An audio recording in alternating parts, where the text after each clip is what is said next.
A crowded courtroom sat in silence, except for the sound of a young boy's nervous breathing. All eyes were on him as he stood before the judge, clutching his small hands together. His name was Marcus, only 12 years old, and he wasn't supposed to be standing here, not like this. He wasn't on trial for a crime. He was here because of a fight at school, a fight he hadn't started. But the way the judge looked at him, with skepticism and sharpness, made Marcus feel like he was already guilty. When asked to explain himself, Marcus lifted his chin and said something that drew a wave of laughter across the room. "My dad's a Navy SEAL. He taught me to defend myself." The judge, a stern man with graying hair, raised an eyebrow and smirked. His voice dripped with sarcasm as he leaned forward. "A Navy SEAL, you say? Son, I've heard a lot of tall tales in this courtroom, but that might just be the funniest one yet. Don't lie under oath, boy. Your dad isn't here, is he?" The laughter from the spectators stung Marcus like 1,000 cuts. He wanted to scream that he wasn't lying, that his father was real, that his father was more courageous than anyone in this room. But his father wasn't here to defend him. At least not yet. Marcus had always been proud of his dad, but it wasn't the kind of pride you could show off with pictures or stories at school. His dad, Commander Elijah Carter, was a man of discipline, sacrifice, and silence.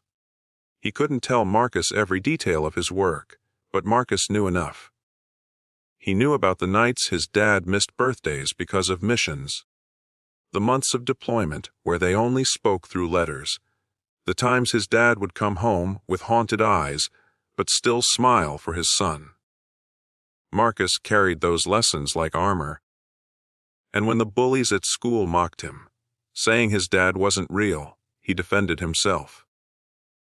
That defense led him here, in front of a judge who thought he was a liar. Marcus's mother sat in the back row, her hands clenched in her lap, her face torn between frustration and sorrow. She knew her son wasn't lying, but she also knew Elijah's world wasn't one that sought recognition. She prayed silently that somehow, some way, the truth would break through the doubt filling this room. The judge leaned back in his chair, still wearing that smirk, and said, "If your father really is a Navy SEAL, then perhaps he should come in here and tell us himself. Otherwise, young man, I suggest you stop pretending." Marcus lowered his head, swallowing the lump in his throat, wishing more than anything that his father could walk through that door. Hours passed, and the courtroom dragged with arguments and testimonies. Marcus remained small and quiet in his seat, but his mind was racing. Every time he closed his eyes, he remembered his dad's words. "Strength isn't always about fighting, son. Sometimes it's about standing tall when the world calls you weak." He held on to that thought, even as the whispers around him called him a liar. Then, just when it seemed like the weight of the world was closing in on him, the heavy wooden doors of the courtroom creaked open.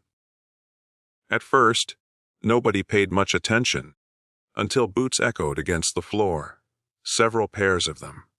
The crowd turned, murmurs rising, as a group of men in uniform stepped inside. They moved with precision, with presence, the kind that silenced even the loudest voices. And leading them was Commander Elijah Carter, his eyes locked on his son. The judge froze mid-sentence, his smirk vanishing as he recognized the insignia, the discipline, the unmistakable aura of warriors who had seen battle. The courtroom went still, as though the air itself held its breath.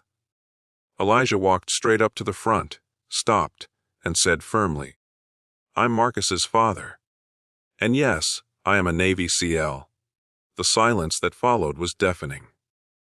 The judge, who had moments ago mocked a child for speaking the truth, suddenly shifted uncomfortably in his chair. The boy who everyone doubted now had a unit of America's most elite warriors standing behind him, their faces calm, their presence unshakable. Marcus's eyes brimmed with tears, But they weren't of shame. They were of pride. His dad was here, and not just alone. He had brought his brothers, the men who would never let one of their own stand alone. The courtroom felt smaller in that moment, as though it couldn't contain the magnitude of what had just happened. The same people who had laughed were now silent, some even hanging their heads. The judge cleared his throat, suddenly finding his words harder to summon. But it wasn't about him anymore. It was about a boy who had told the truth, stood tall in the face of ridicule, and now had the undeniable proof that he never needed to fabricate anything.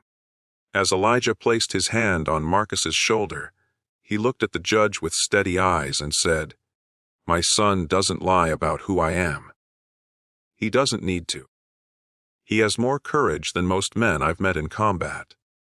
The judge had no response, only the weight of his own shame. The lesson was clear to everyone in the room. Never mock someone for their truth, because you don't know the battles they've fought or the strength of the people standing behind them. For Marcus, that day wasn't just about clearing his name. It was about realizing that his father's strength lived inside him too. He learned that sometimes the world will laugh at you, call you a liar, try to strip you of dignity.